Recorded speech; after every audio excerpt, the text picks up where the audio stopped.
कैसे हैं आप सभी। हमारी जो रेलवे आरपीएफ की कांस्टेबल और एसआई के लिए जनरल साइंस यानी जीएस की जो हमारी क्लास रहने वाली है, इस क्लास में हम बायोलॉजी के क्वेश्चंस करेंगे। ये क्वेश्चन आप एनटीपीसी और अन्य किसी भी रेलवे एग्ज़ाम के लिए भी आप इन्हें पढ़ सकते हैं। तो पहला क्वेश्चन है इस क्लास में हम जितने भी क्वेश्चन करेंगे वो सारे के सारे क्वेश्चन क्या है, किसी न किसी प्रकार से रेलवे के एग्ज़ाम में पूछे गए क्वेश्चन है।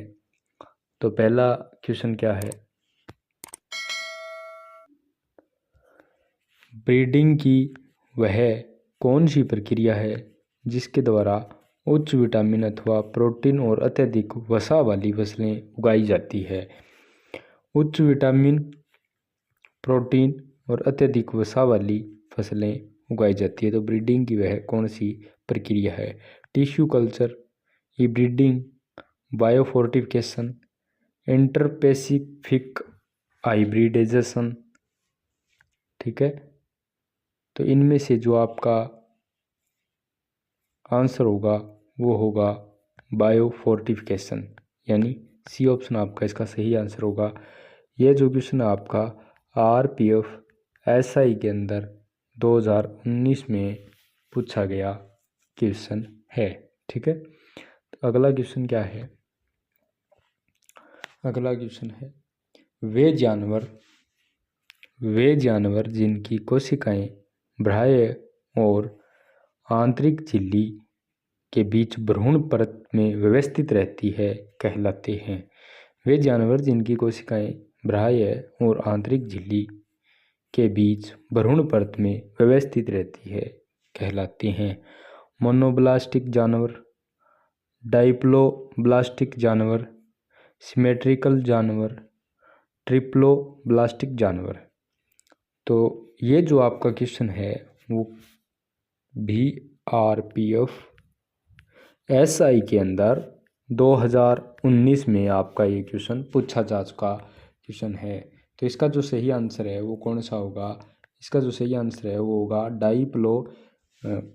डाइप्लोब्लास्टिक जानवर, यानी बी ऑप्शन आपका इसका सही आंसर होगा। ठीक है, अगला क्वेश्चन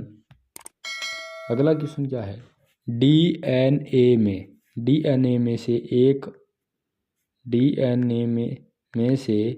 एक से आरएनए पर आनुवंशिक जानकारी की प्रतिलिपि बनाने की प्रक्रिया को क्या कहा जाता है? डीएनए में से एक से आरएनए पर एक आनुवंशिक जानकारी की जो प्रतिलिपि बनाने की प्रक्रिया है वो आपकी क्या कहलाती है? प्रतिलेखन, ट्रांसक्रिप्शन, परिवर्तन या फिर आपका अनुवाद। तो ये जो प्रक्रिया है आपकी वो कहलाती है प्रतिलेखन। तो ए ऑप्शन आपका इसका सही आंसर होगा। ये क्वेश्चन भी आपका आरपीएफ एसआई के अंदर आया हुआ क्वेश्चन है। कब पूछा गया क्वेश्चन है ये? 2019 के अंदर ये क्वेश्चन है वो आपका पूछा जा चुका क्वेश्चन है। ठीक है, अगला क्वेश्चन क्या है?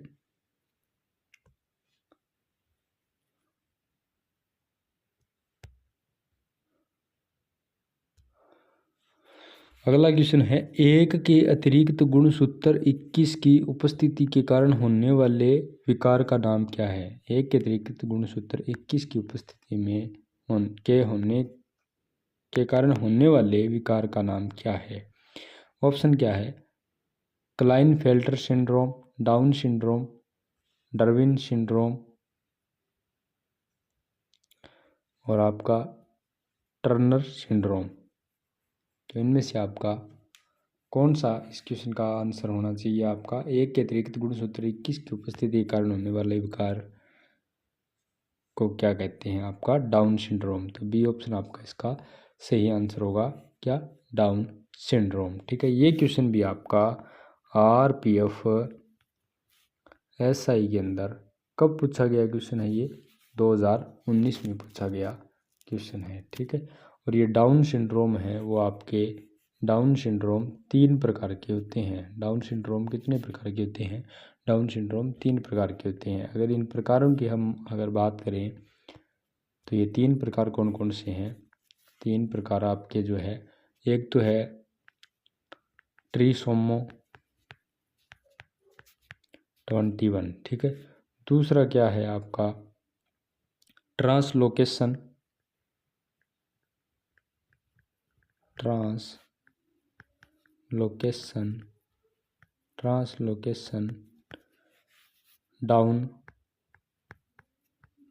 सिंड्रोम, ठीक है, ट्रांसलोकेशन डाउन सिंड्रोम। और जो तीसरा इसका प्रकार है वो कौन सा है? मोजेक डाउन सिंड्रोम, ठीक है।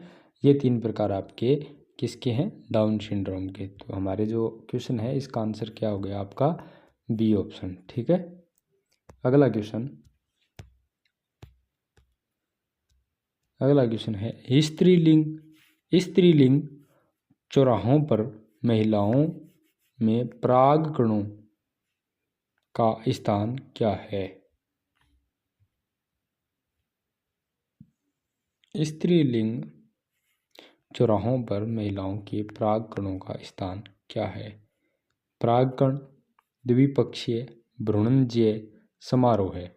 इसका जो आपका सही आंसर है वो ए ऑप्शन इसका आपका सही आंसर होगा, परागकण, ठीक है। तो ये जो क्वेश्चन है वो आपका, ये क्वेश्चन भी आरपीएफ एसआई के अंदर कब पूछा गया है? 2019 में, ठीक है। अगला क्वेश्चन क्या है? श्वसन ऑक्सीजन की सहायता से ऊर्जा उत्पादन की प्रक्रिया है। श्वसन ऑक्सीजन की सहायता से ऊर्जा उत्पादन की प्रक्रिया यानी कौन सा श्वसन? वायुवीय श्वसन, अवायुवीय श्वसन या स्वपोषी श्वसन या फिर आपका प्रपोषित श्वसन। तो इसमें जो आपका वायुवीय जो श्वसन है वो ऑक्सीजन की सहायता से ऊर्जा उत्पादन करने की एक प्रक्रिया है। ये ऑप्शन आपका इसका सही आंसर होगा। ये क्वेश्चन भी आपका आरपीएफ एसआई के अंदर कब पूछा जा चुका क्वेश्चन है? ये 2019 के अंदर, ठीक है। 2019 में ये पूछा जा चुका क्वेश्चन है।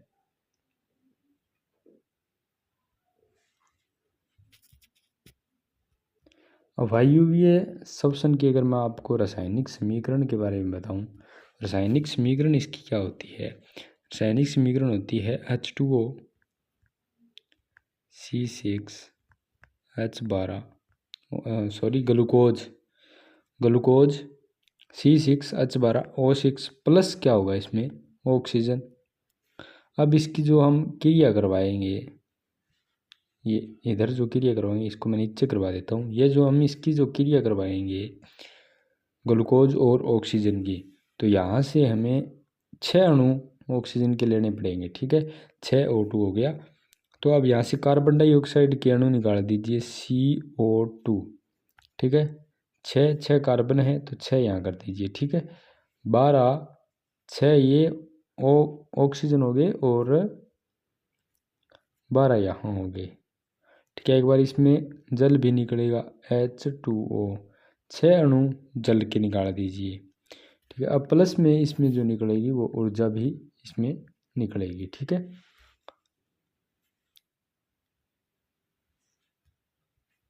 अब ये अभिक्रिया देखो संतुलित है क्या? 6 कार्बन के अणु हैं तो 6 कार्बन के अणु यहाँ आ गए और 6 ऑक्सीजन के अणु हैं और इधर 12 ऑक्सीजन के अणु हैं तो 18 हो गए। 6 दूनी 12 ऑक्सीजन के अणु तो यहाँ आ गए और 6 अणु आ गए यहाँ, ये भी ठीक है। और हाइड्रोजन के जो 12 अणु हैं वो आपके यहाँ आ गए, ठीक है। ये जो अभिक्रिया है आपकी रासायनिक समीकरण है, ये जो रासायनिक समीकरण है वो वायुवीय श्वसन की समीकरण है, ठीक है। अगला क्वेश्चन क्या है? निम्नलिखित में से कौन सा लैक्टिक एसिड का प्राकृतिक स्रोत है? कौन सा लैक्टिक एसिड का प्राकृतिक स्रोत है? टमाटर, आलू, चिंटीडंक, दूध। इनमें से आपका जो है लैक्टिक एसिड का प्राकृतिक स्रोत कौन सा है?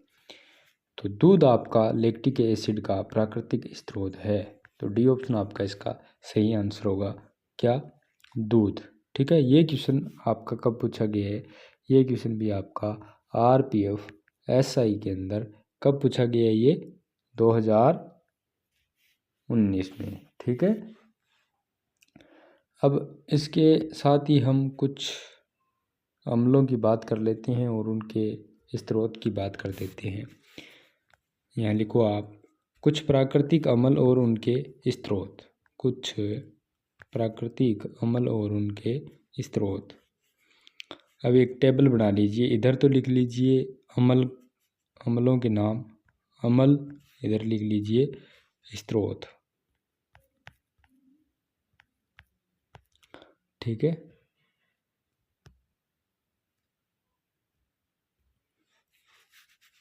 इसमें क्या होगा आपका एसिटिक अम्ल लिखो आप, एसिटिक अम्ल। ठीक है, एक बार अम्लों के नाम लिख लो, एसिटिक अम्ल, सिट्रिक अम्ल, सिट्रिक अम्ल। ठीक है, और लिखो टार्टरिक अम्ल, टार्टरिक अम्ल। और आप लिखो ऑक्जेलिक अम्ल, ऑक्जेलिक अम्ल। ठीक है, ऑक्जेलिक अम्ल। और आप इनमें लिखो लैक्टिक अम्ल,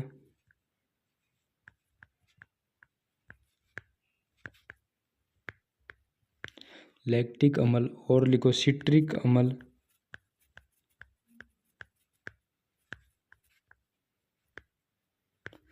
और इसमें आप लिखो फॉर्मिक अम्ल।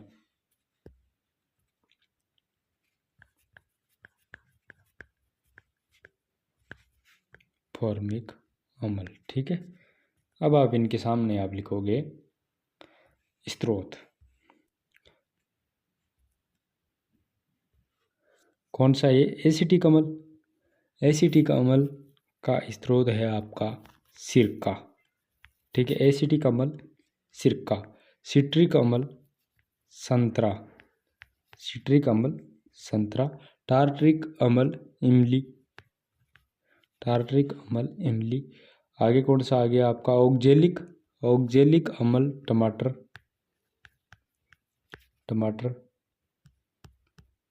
आगे चलो, ऑक्जेलिक अम्ल टमाटर। लैक्टिक अम्ल, लैक्टिक अम्ल आपका जैसे दूध हो गया, दही हो गया, इनमें होता है। ठीक है, सिट्रिक अम्ल है, सिट्रिक अम्ल आपका नींबू में होता है। ठीक है, और जो आपका फॉर्मिक अम्ल है वो आपका चींटी के डंक में होता है। चींटी के डंक में कौन सा अम्ल होता है, फॉर्मिक अम्ल। ठीक है, अगला क्वेश्चन, अगला क्वेश्चन है, दूसरा सबसे बड़ा प्राणी संघ कौन सा है। दूसरा सबसे बड़ा क्या प्राणी संघ कौन सा है। ठीक है, मोलस्का, ऑर्थोपोडा, एस्केलमिथीज, एनेलिडा।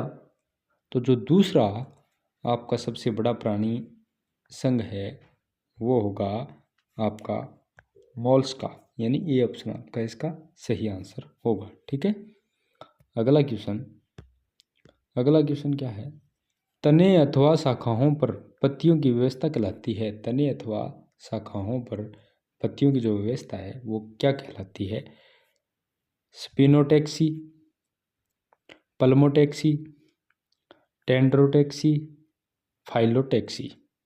तो इनमें से आपका जो सही आंसर इसका होगा वो डी ऑप्शन होगा, फाइलोटेक्सी। ठीक है, तने या शाखाओं पर पत्तियों की व्यवस्था है वो आपकी फाइलोटेक्सी या फिर आपका पर्ण विन्यास कहलाती है। क्या, पर्ण विन्यास। ठीक है, ये क्वेश्चन है जो आपका आरपीएफ एसआई के अंदर कब पूछा गया है, 2019 के अंदर। ठीक है, अगला क्वेश्चन, अगला क्वेश्चन क्या है,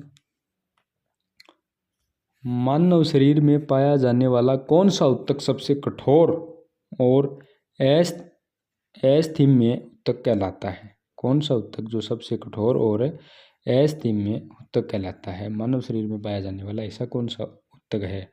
उपास्थि, कोलेजन, अस्थि, उपकला उत्तक, इनमें से कौन सा आपका जो इसका सही आंसर होगा?